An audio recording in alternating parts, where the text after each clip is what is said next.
Hi there, I'm Kristina Hansen. I'm going to be talking with you about the Counseling and Psychology PhD program at Brigham Young University and how it relates to the group specialty. Let me tell you a little bit about the program itself. It is an APA accredited 5-year counseling psychology PhD program that follows the scientist practitioner model and admits students each year in small cohorts of between 5 and 7 students. Before students receive any group training, the program courses are sequenced to provide quality general psychotherapy training in theory and intervention. And I think that's actually really important. Before they do anything group, they learn about therapy itself. And of course, like this clinical training is supported by important research experiences, including assistantships and a dissertation, assessment training, diagnosis training, and multicultural training, as well as what I think is kind of a distinguishing focus with significant attention given to philosophy and each student developing a coherent theory of change. Most students who graduate from this program go on to work in university counseling centers and community mental health or private practices, and a few pursue academic positions as well. The group specialty, it's important to note, just as a reminder at the beginning of this presentation, is a program designation. So it is true that a student can graduate from this program and not have completed the requirements for the group specialty. But the program does provide ample opportunity for students to receive group specialty training. Even if they don't take a program up on it, they can still graduate if they meet their program requirements. The specialty requirements are different, but they apply to the program, not the student.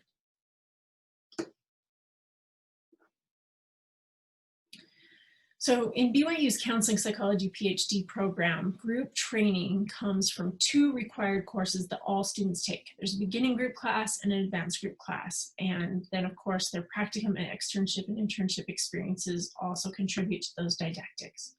So this beginning course includes several learning tasks. So many things that contribute to great learning. One is just direct instruction of group history and systems, understanding where a group comes from, readings and reading logs. They use the Corey text, I believe, for that class, and then as well as supplemental readings. The students are required to write reflection papers, and there is an experiential portion facilitating a mock group for practicing new skills and applying theory and technique. So the participants are the students, and they play a character role in that group, and they also take turns co-leading the group with the instructor and with the guest lecturers. And the guest lecturers are actually one of the more interesting and fun parts of that class. The course instructor invites folks who have different styles of group and experience with different structures of groups, experience leading groups for different populations and groups addressing different mental health issues, and invites them in to present on their experience and also to co-lead that mock group where the students play a character role. There's also multicultural competency and cultural humility training associated with that class, and that is done directly and then woven throughout as well. In the advanced group course, the following learning tasks are included. There is direct instruction of group theory, techniques, and interventions. There are readings and reading logs combined with in-class discussions and debates. The primary text is the Yoel and the Mlesh, the Theory and Practice of Group Psychotherapy, as well as the Handbook of Group Counseling and Psychotherapy. And then this advanced course also includes research articles regarding the effectiveness of group psychotherapy and practice-based evidence, readings addressing multiculturalism, readings about working with special populations, readings regarding ethical considerations of group.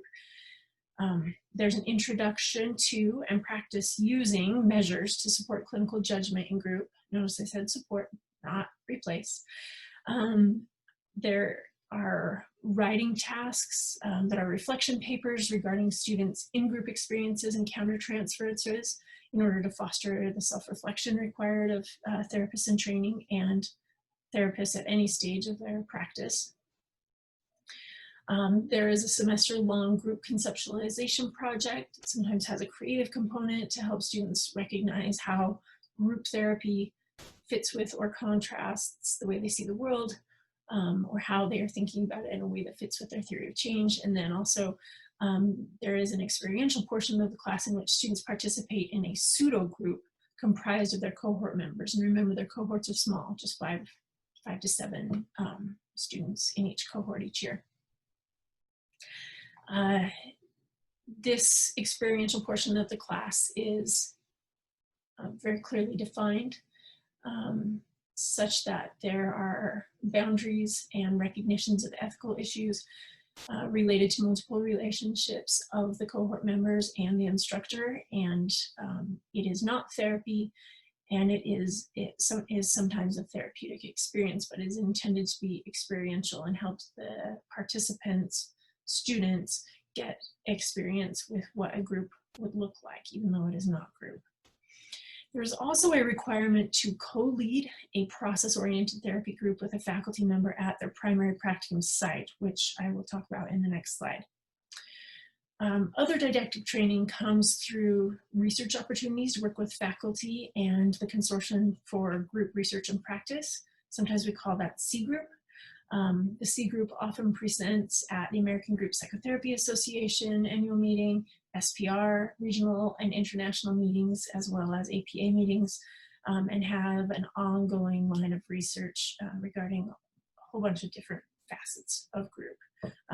This is in association with the clinical psychology doctoral program at BYU, as well as the Utah State Hospital, as well as Gary Burlingame and his work with measures. And he is associated with the psychology department at BYU, but he and Dr. Robert Gleave were instrumental in creating this consortium, and the C Group has led to many dissertations for students and also gives students, even who don't use that research as their dissertation, an opportunity to dive into the literature a little more deeply regarding group psychotherapy and a whole bunch of different aspects around the group. Students also receive didactic training at their practicum and externship sites through in-service presentations or just other trainings offered there. BYU's counseling psychology doctoral program benefits from what I think is a really cool established formal collaboration with BYU's Counseling and Psychological Services, CAPS. So this collaboration has been in effect for over 30 years and really grew and fostered the group training opportunities for counseling psych students, thanks to the efforts of many, but primarily Dr. Robert Gleave and the training directors at CAPS and the Counseling Psychology Doctoral Program. So when I say collaboration, what I mean by that is that all counseling psych students complete clinical practica for 2 years at CAPS. Astute observers of this presentation will notice that I'm going to be talking about several of the things that Drs. Mark Beecher and Derek Greiner discussed in their part of this presentation regarding the CAPS internship, but that's expected since the Counseling Psych program and CAPS are formally connected. So I invite you to watch their video if you'd like to learn more about CAPS internship or just about CAPS. There's some good information in there. The training opportunities through CAPS are excellent, as the Counseling Center seriously values group, and I don't think I can overstate that. They just do. The center offers about 25 to 30 groups each semester. There are several general process groups, several are topic specific, such as groups to address anxiety, compassion-focused therapy groups, mindfulness meditation groups, groups for students trying to improve their social skills, all kinds of different things. Many options there. Supervision in group comes through discussion with co-leaders and is provided after and or before group sessions. There are also weekly group consultation meetings to discuss with any of the faculty and students currently leading groups any questions or issues related to the groups that the folks are running. In addition, faculty co-leaders sign off on all case notes written by students, and supervisors review notes with students, which I think has some value as a form of collaboration, as well as helping students recognize how their supervisors are conceptualizing the group and how to capture group content and process in case notes.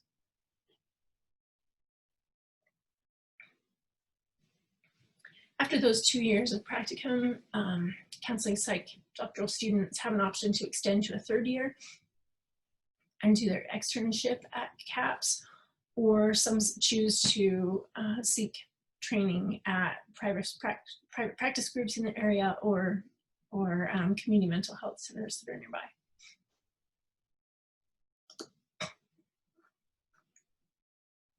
So I've just given you a lot of information about one counseling psychology doctoral program in relation to the group specialty guidelines. If you're wondering if your academic program might qualify for the specialty, you'll need to answer a few questions, and they are these. Does your curriculum include a minimum of 96 contact hours of approved didactic instruction? Does the curriculum ensure sufficient knowledge, skills, and competencies at the doctoral level for the following specific group topics, which I will show you again in just a minute? And then, does the program provide opportunities for students to experience at least 50 contact hours as a group leader and 30 hours of supervision across the 4 years of training at your academic institution at practicum and/or internship sites? These are the didactic content requirements. As you may recall, the courses I described earlier cover most of the didactics required by the group specialty, pretty much all of them, although this one listed second from the bottom as supervised practice in leading groups is an experiential component. There is some of that happens in the course through that one requirement, but then also students get even more of that for their experiential training requirements. So as you go through this list of bulleted items, it's essentially the same as the checklist you can use to see if your academic program qualifies. You can think about like how your program meets these requirements, or if there might be some gaps, how you could add something to a course that already exists, or provide additional didactics through webinars or conference attendance or in-services or other outside training. It doesn't mean that if you're missing one of these things from your curriculum, that you would have to create a whole new class. That's not the case. So as it turns out, the specialty maps pretty well onto the 2 group classes that I described earlier. But that may or may not be the case for you, but there are a lot of ways to meet these requirements. It doesn't have to be just through a class.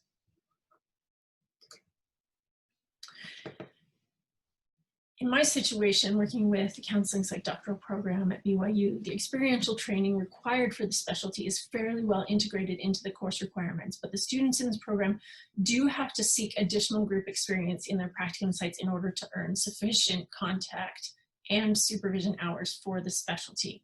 It's pretty easily done though. So luckily, students in this program benefit from the academic program's collaboration with CAPS, so they have a lot of different ways to earn hours and experience. For example, as I mentioned earlier, one of the learning tasks required in the advanced group counseling and theory course that I teach, that students in this program take during their 3rd year, is to co-lead a therapy group with a CAPS therapist.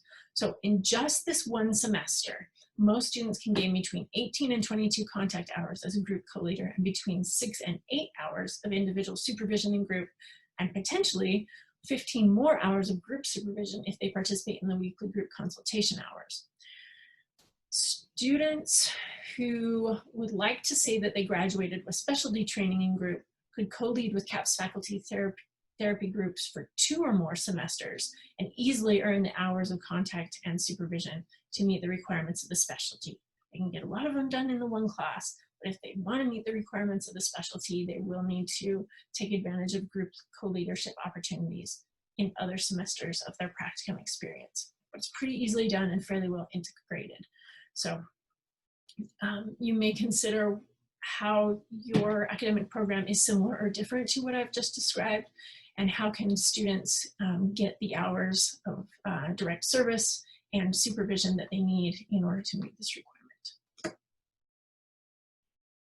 There have been a lot of really positive outcomes that come from the group focus of in this academic program. And that some of these are that graduates of this program who take advantage of the group specialty opportunities often graduate with a passion for group as an effective treatment modality and help spread that passion and awareness to clients and their coworkers of its effectiveness as being similar to that of individual work, but is just a lot more well known.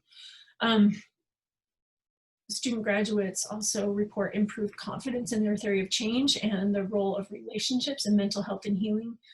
As they see that play out in group, they can gain significant and varied group experience, at least for working with clients seeking services at university counseling centers and in the local community. But the exposure to a whole bunch of different kinds of groups is pretty extensive.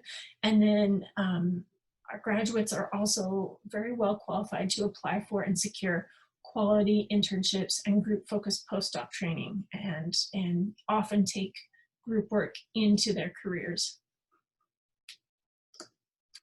Now, you may be wondering, like, how easy or how much of a pain is this really to see if my program fits the specialty? The Qualtrics survey that the Group Specialty Council has provided is pretty easy to use, and it's not particularly lengthy, so it doesn't take too much time. In addition, it includes suggestions for how programs might meet specific requirements, so that's super helpful in recognizing what your program likely already provides or how it could easily fill in a gap in order to meet the requirements.